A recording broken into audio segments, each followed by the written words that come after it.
Asia, Russia, that area called the Caucasus. You may have heard of it. And that's originally where the word comes from. I can't tell you what the people in that area originally look like. Okay.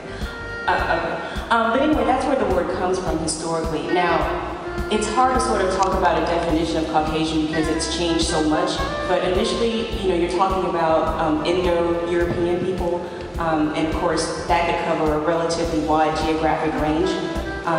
You may have heard the term Aryan, and that's such a loaded word these days for the obvious reasons. But historically, the word Aryan actually comes from the Indian subcontinent, the top of India, if I'm not mistaken. And so those people were considered Aryans as well, and then the word kind of traveled, up and down, European coastal travelways, I guess.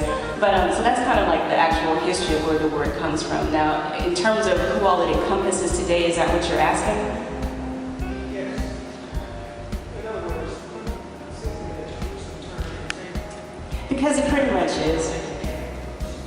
I mean,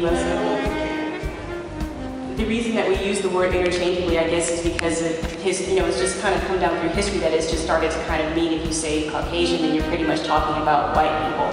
I think that's probably the best that I could do with that one. And I don't know that we do all agree that white people are just Northern European stuff. I think white is ever expansive. Just gobbles up a lot of things. Now, it doesn't gobble up black people, but it gobbles up a whole lot of people. So. There you go. I have a question from someone in the audience. Is race an abstract or construct? Abstract or construct?